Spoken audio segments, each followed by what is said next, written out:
Assalamualaikum warahmatullahi wabarakatuh.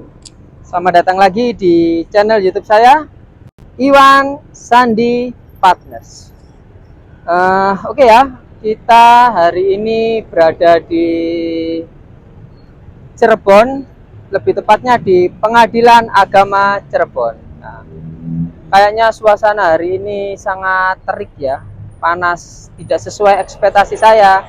Saya kira di Cirebon ini sedikit dingin daripada di Surabaya, tapi ternyata sama saja. Oke ya, hari ini saya dari sidang, baru selesai sidang di Pengadilan Agama Cirebon ya, tentang perceraian. Jadi sedikit saya mau memberikan informasi, mau memberikan tips kepada teman-teman kita semua. Karena apa? Karena banyak pertanyaan-pertanyaan dari teman-teman yang menanyakan tentang, Pak, kalau saya tidak menghadiri persidangan itu bagaimana? Nah, itu. Oke ya, coba kita lihat-lihat dulu ini. Ini depan pengadilannya ya.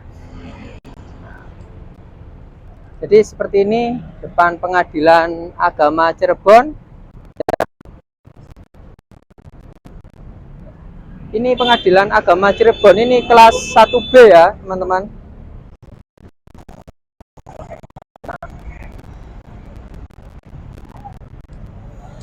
Nah, ini depannya Pengadilan Agama Cirebon ya. Pengadilan Agama Cirebon ini kebetulan kelas 1B. Oke, kayaknya ini langsung saja ya akan saya bahas. Tapi sebelum saya lanjut, tolong di subscribe video saya kali ini, di komen, di like, dan juga di share ke teman-temannya. Siapa tahu teman-temannya ada yang membutuhkan informasi tentang kalau saya tidak menghadiri persidangan bagaimana lah. Kalau ada yang menanyakan hal-hal tersebut, maka di share video saya ini ke teman-temannya. Oke ya, mungkin langsung saja ya. Jadi gini, pertanyaan ini datang dari teman kita yang ada di TikTok, menanyakan langsung, Pak, saya ini digugat cerai oleh suami saya, tapi saya tidak boleh disuruh hadir di persidangan, Pak. Lah itu bagaimana, Pak? Apa saya tidak hadir? Atau justru saya mau hadir saja, Pak? Atau seperti apa, Pak? Tolong kasih solusi dan apa akibatnya kalau saya hadir dan akibatnya kalau saya tidak hadir. Itu pertanyaannya. Oke ya, langsung saja saya akan bahas. Kalau ini ya, kalau penggugat mengajukan gugatan. Nah, ini saya jawab dulu dari penggugatnya dulu ya. Dari segi penggugat ini harus kita jelaskan dulu. Biar apa? Biar kita nanti tahu semuanya. Dari segi penggugat. Penggugat itu wajib hadir. Nah, ini. Jadi ya, kalau siapa yang mau menggugat di pengadilan itu wajib hadir. Berapa kali Pak hadirnya? Ya hadir terus. Selama persidangan wajib hadir terus. Jadi nggak boleh nggak hadir. Wajib hadir terus. Ya, harus digarisbawahi, wajib hadir terus. Itu buat si penggugat. Ya, penggugat itu wajib hadir terus. Kalau penggugat tidak hadir, gimana Pak? Kalau penggugatnya tidak hadir, maka gugatan yang diajukan di dalam pengadilan tersebut bisa dicabut atau ditolak oleh pengadilan langsung. Kenapa kok bisa dicabut atau ditolak langsung? Ya karena apa? Karena ini loh, ini tuh penggugat. Kok justru malah penggugat yang tidak hadir? Nah, itu akan dipertanyakan keseriusannya. Ini serius atau enggak mengajukan gugatan ini? Nah, seperti itu. Maka untuk si penggugat wajib hadir. Oke ya. Itu tadi buat si penggugat wajib hadir. Tidak hadir gimana? Ditolak. Nah, itu ya. Kalau yang tergugat, nah, tergugat ini ada dua. Kenapa kok ada dua? Pertama, kita bahas kalau tidak hadir. Kalau tergugat ini tidak menghadiri persidangan, kalau dia sudah digugat tidak menghadiri persidangan, kan diundang oleh pengadilan. Pengadilan tuh langsung mengundang tergugat ini lewat relas panggilan. Diundang langsung ya dari pengadilan. Setelah diundang tidak hadir tergugat ini, oke, nggak apa-apa, 1 kali. 2 kali diundang lagi, tergugat ini diundang lagi oleh pengadilan. Kalau tidak hadir lagi, maka ini akan fatal akibatnya. Kenapa kok saya bilang ini akibatnya fatal?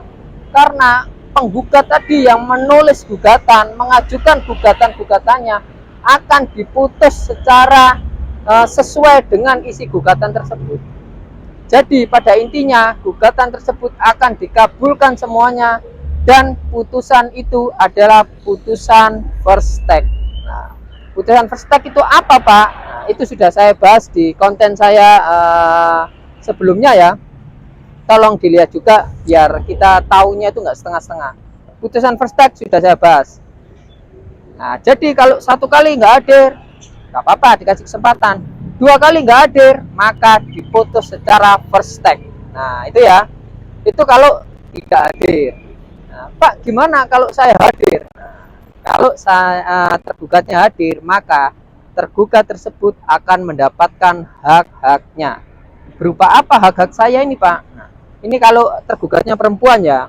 Perempuan itu bisa mengajukan yang pertama, nafkah idah. Yang kedua, nafkah buat anak apabila sudah mempunyai anak. Yang ketiga, mut'ah. Itu pemberian terakhir. Pemberian terakhir ini wajib diberikan suami kepada istrinya. Wajib ya. Harus kita garis bawahi, wajib. Nah, itu yang ketiga. Yang keempat, nafkah madya. Apa itu nafkah madya? Nafkah madya itu nafkah masa lampau. Kalau nih seumpama suaminya ini tidak pernah menafkahi selama 10 bulan, maka dari itu si istri boleh meminta nafkah selama 10 bulan tersebut kepada suaminya yang harus dibayarkan ketika waktunya ikrar talak. Nah, itu keuntungannya. Banyak kan keuntungannya kalau tergugat hadir dalam persidangan. Nah, itu kalau tergugatnya perempuan. Kalau tergugatnya laki-laki, Pak, gimana? Ya, kalau bisa hadir juga. Kenapa kok saya menyarankan hadir? Ya karena biar tahu lah nanti, biar tahu istrinya itu menggugat benar atau enggak isi gugatannya. Kalau isi gugatannya salah, kan kita bisa mengelak. Yang mulia, ini tuh gugatannya salah, yang benar itu seperti ini. Lah, itu kalau yang benar seperti ini kan kemungkinan bisa terjadi tidak diputus secara cerai. Maksudnya tidak diputus cerai, akan dibatalkan, akan dicabut. Tergantung dari persidangan yang berlangsung. Nah, itu tadi sedikit tips dan trik ya dari saya ya. Itu tadi ya jawaban dari teman kita yang ada di TikTok. Jadi bisa kita garis bawahi, kalau selama persidangan itu kalau bisa hadir, wajib hadir ya. Nah, jadi kalau kita menghadiri persidangan, maka kita akan tahu semua proses yang ada, dan persidangan itu kita bisa tahu akan lanjut cerai atau gagal. Itu kalau kita hadir. Kalau kita tidak hadir, kesimpulan saya kalau kita tidak hadir, apapun yang diajukan oleh si penggugat, apapun yang diajukan oleh si penggugat, semuanya akan dikabulkan oleh hakimnya. Nah, itu semuanya akan dikabulkan, jadi pihak tergugat akan merasa dirugikan dengan adanya putusan first take itu tadi. Nah, jadi kita sudah mulai paham ya. Nah, jadi dari tips dan trik saya kita hari ini itu seperti itu. Alangkah baiknya kalau kita menghadiri persidangan. Mungkin dari saya cukup ya. Nanti kita lanjut di konten-konten saya berikutnya, konten-konten saya selanjutnya. Karena ini juga suasananya panas ini ya. Juga ini karena di pinggir jalan langsung, pinggir jalan besar ini. Kayaknya ini jalan penghubung antar kota ya. Jadi rame dan panas juga. Oke, buat teman-teman kita kalau mau komen langsung saja di komen di YouTube saya ini. Kalau mau tahu Instagram saya atau TikTok, Nah, bisa nanti saya cantumkan Instagram saya dan TikTok saya ya. Nanti bisa di-follow, kita bisa follow-followan atau WA. Nanti saya cantumkan juga di video ini nomor WA saya. Bagi teman-teman yang membutuhkan informasi selain konten-konten yang saya buat, bisa langsung DM ke Instagram, bisa komen di TikTok, bisa langsung komen di YouTube. Saya harus membuat konten seperti apa dan harus bagaimana. Nanti insya Allah akan saya buatkan ke depannya nanti. Oke ya, mungkin saya akhiri video saya kali ini edisi Pengadilan Agama Cirebon. Sebelum saya akhiri, tolong di subscribe, di like, di komen juga, dan juga di share ke teman-temannya. Oke ya, saya akhiri. Wassalamualaikum warahmatullahi wabarakatuh. Welcome to Pengadilan Agama Cirebon.